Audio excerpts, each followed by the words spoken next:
Democratic Party is full of people who are not quite as sympathetic as they presume that they are. Once again, the Democratic Party is full of people who are not quite as sympathetic as they presume that they are. This includes the last standard bearer and presidential candidate Kamala Harris, who presumed that she was more popular and more charismatic than she was, although she was actually vacuous. And that's a lot of the Democratic base. They just presume that they're more likable and sympathetic than they are. So they assume that when they lose jobs, we are supposed to care. When their jobs get cut, or their cousin's job get cut, or their grant gets cut, we're supposed to care. Now, mind you, this is the party that for the last, at least during the Obama years, told us all the things that government can't do. Told us all the things that government can't do as they built up an administrative state that took over the responsibility of Congress, and all the reasons that Congress shouldn't legislate clearly, and all the things that government can't do. That was the Democratic Party telling us that we could, all the things we couldn't demand of our government. And now Elon Musk comes along and says, okay, well then I'll just cut government. And those same people who told us for decades all the things that government can't do are now expecting a populist revolution to save their good government job or save their good government contract. All of those professors who didn't want to teach, all of those departments that weren't particularly serious about the plight of a lot of people are now we're finding out we're slightly tied to a government grant, and it's going to go away. It might go away.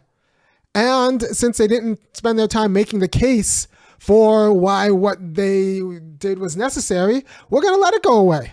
America's going to let it go away. That's how DOGE can win. A lot of people who assumed because of their fancy degrees or because they were patted on the head for too long that people would feel some sort of way if they lost their job. Turns out people aren't going to feel any sort of way because they lost their job.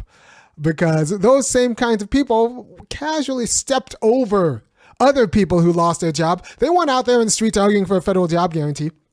So if the government is just a jobs program for a certain class of credentialed white people and, some black people, then we need to talk about the government as a jobs program and incorporate that into the government's mission, which I think we should, because I think the government should be a jobs program.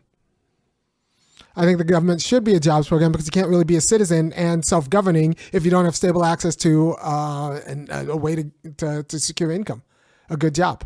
So I think the government should be a jobs program. However, that wasn't the case these people were making.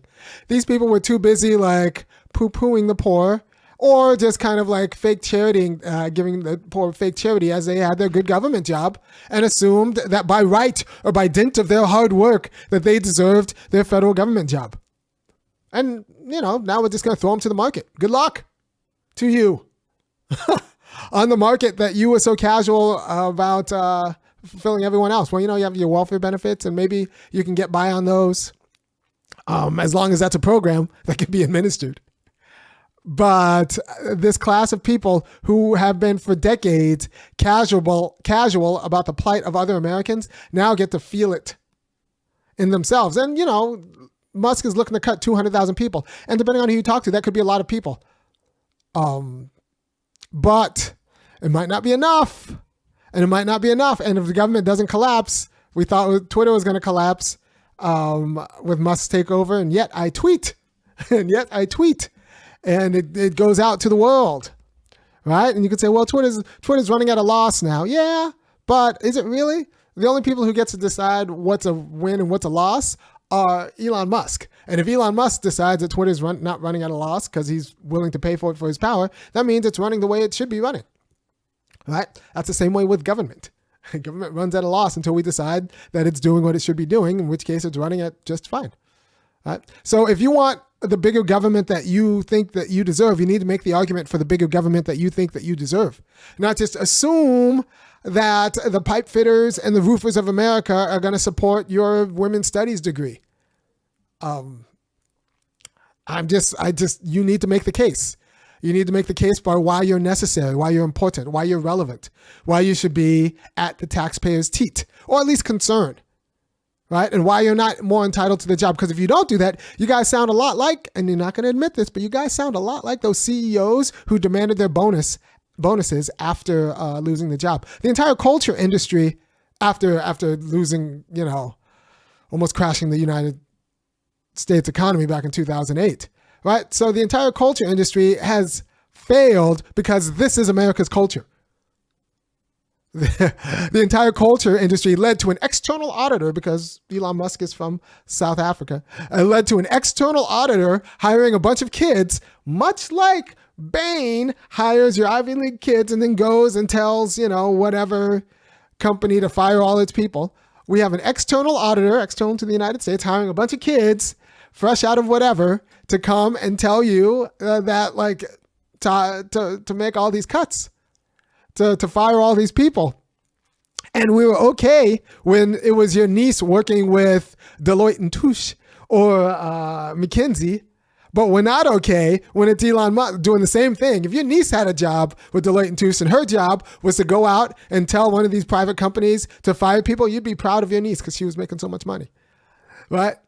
But now when it's Elon Musk's job to go into the federal government and tell the federal government to fire you, you feel like, oh no, I'm oppressed, I'm hard. No, you were always awful. You were always awful, and you always had bad politics, and you were always kind of a hack, and who thought they were more sympathetic and more relevant and more responsible than they were, and now you're going to get cut, right?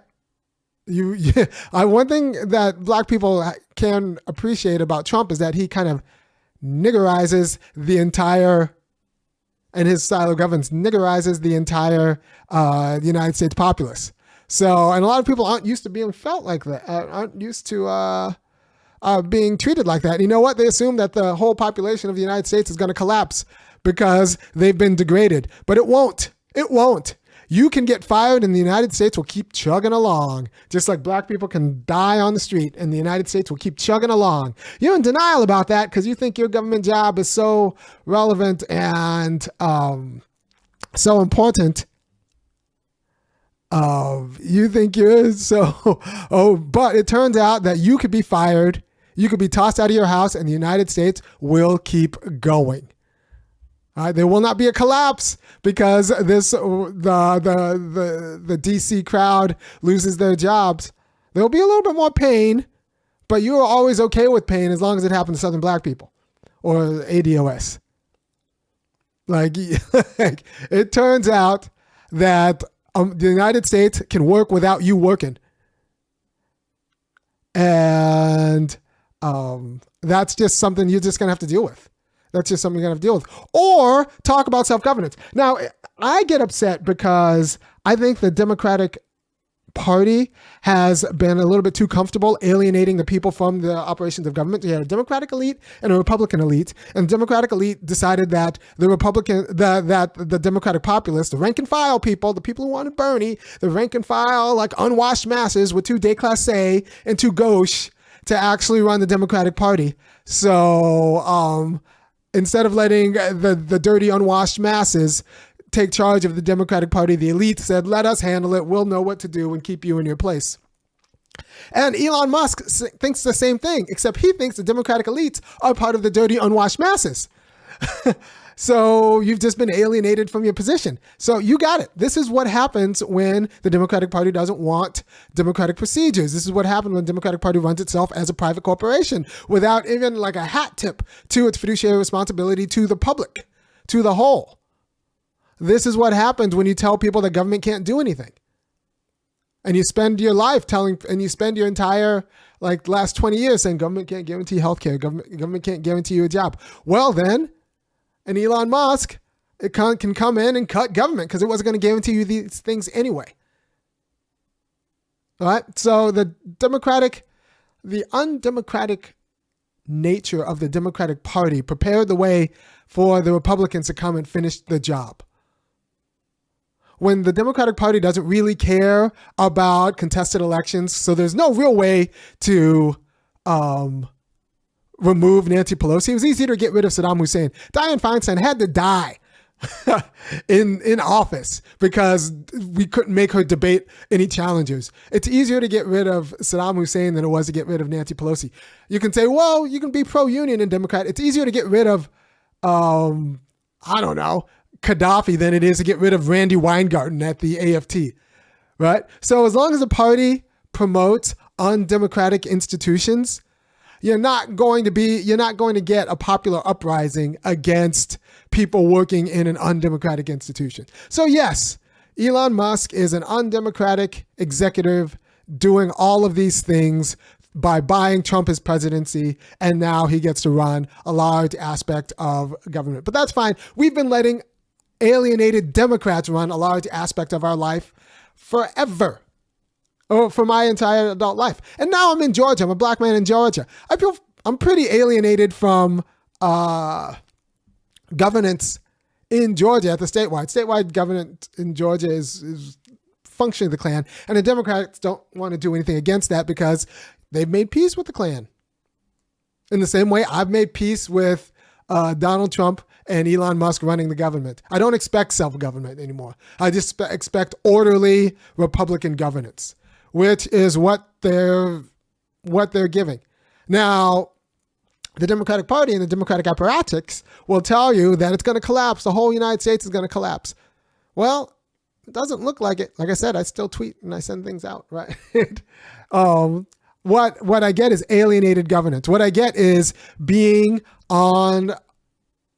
just like audience member at a professional football, in my home team's professional football game, and me expecting to decide that my favorite player is going to play. No, I get to cheer and I get to hope that my favorite player plays, but I can't be surprised when my favorite player doesn't play. Or what being an American right now is like being, your favorite TV show is about to get canceled, and so you have you want a letter writing campaign to get the production company to hold on for another season, and it doesn't work. That's what being an American is right now. We are spectators in our government, and we have been by democratic rule for most of my adult life. I feel like there was a turning point in the early 2000s. I was in California at the time, and it was Matt against Gavin Newsom. Matt, I was in San Francisco. Comment, you might remember this election. It was Matt Alvarez or Matt Sanchez against Gavin Newsom, and Gavin Newsom won. And then I realized that we're cooked because San Francisco wasn't even populist enough to elect Matt. What was his name? Gavin Newsom and Matt. Gavin Newsom. San Francisco mayor. Matt Gonzalez.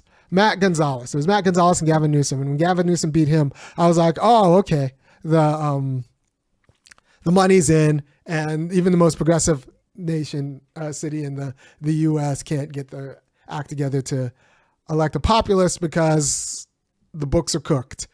And elections are not what we say they are. And as long as elections are not what we say they are, then it doesn't really matter if non-elected people run, right? Does it really matter that Nancy Pelosi's elected and continues to get elected? She doesn't take primary debates. She doesn't really have a real challenger, right? So the difference between her electoral power and Elon Musk's electoral power is negligible as far as I'm concerned, because I don't consider Nancy Pelosi legitimate. And I don't think you should either. The whole system's cooked. Dianne Feinstein won. Dianne Feinstein won being brain dead. That's how cooked the elected system is. So to find out that now power is wielded by a non-elected authority, is that I'm supposed to go out on the streets against that? I'm supposed to fight for the system that continues to re-elect Nancy Pelosi and elected Dianne Feinstein, although she was brain dead? I'm supposed to go out and fight for the system that gave me Kamala Harris and ditched Bernie? I'm supposed to go out and fight for that system? No. If the Democrats want us to fight for democracy, they should give us a democracy worth fighting for. Structurally. They should give us a structural democracy worth fighting for. If the Democrats want us to fight for democracy, they need to at least offer, in theory, a democracy worth fighting for. A democracy that says, like, we need to make Nancy Pelosi debate. A democracy that says, like, we have a problem that Dianne Feinstein made it so high while being brain dead. We have a problem that said that somehow it's strange that Joe Biden was brain dead for so many years, or like on a steep decline in a noticeable way, and we didn't have a mechanism to deal with that. If you want us to fight for democracy, give us a democracy worth fighting for, or we'll stay on the sidelines that you put us in, that you put us on. You know, the Democrats want voters on the sidelines cheering for them, but not actually governing. We'll stay on those sidelines and, watch the game as someone else runs the government. Okay? So that's the situation we're in right now. By the way, if you appreciate me talking like this, go ahead and go to www.funkyacademic.com and kick in $5, $15, or $50 a month. And I will keep doing it. And it's very important that you do that, because nobody else you're not going to hear this on the mainstream media. You're not going to hear this unless you push and press like and show this to all of your friends, and let them all know that there is another way, and another way is possible. Or we can fix the Democratic Party, which I would like to do, or just have a dirty break with it. Then give it to the donors and have a third party, the Luigi Party. Yeah. So the alternative is for the Democratic Party to give us a Democratic Party that's like worthy of democracy. Because the idea that we should fight, lay down our lives, go against the authoritarian to bring back the kente cloth of Nancy Pelosi and all of these, an administrative state that took over the responsibility of legislators, so that legislators didn't have to actually deal with the burden and the risk of actually legislating clearly and specifically what they want. Then that's your whole problem, right? Legislators didn't want to legislate, so they created an administrative state that now Elon Musk wants to cut. None of this would have happened if the Democratic Party had actually, been for the rank and file. So the idea that we're supposed to risk our lives, risk our everything to throw out Elon Musk and Trump in order to anoint Nancy Pelosi in her kente cloth, no, thank you. No, thank you. I don't need it. Don't like the Musk view, but I'm not fighting for that. So give me a Democratic Party worth fighting for, and maybe I'll fight for it. Maybe. All right. Thank you for your time. If you appreciate what I'm doing, go to www.funkyacademic.com. Kick in $5, $15, or $50 a month. And, by the way, if the federal government is a jobs program, once again, then you need to argue for it being a jobs program. Not just presume that because the people Musk is firing are your friends and cousins that I care about them, because I don't care about them. Not that I don't care. I might not actually. They might be pernicious, right? Insofar as they were silent. For the need for a real jobs program because they had their cushy government job. Right? If this is just about securing a job for your friend and your cousin, because they're your friend and cousin, and not securing a job for everybody, then I don't need it. Sorry. Go out and hustle like the rest of them. You should have learned to code. All right. Take care, and I will talk to you at another time. Peace.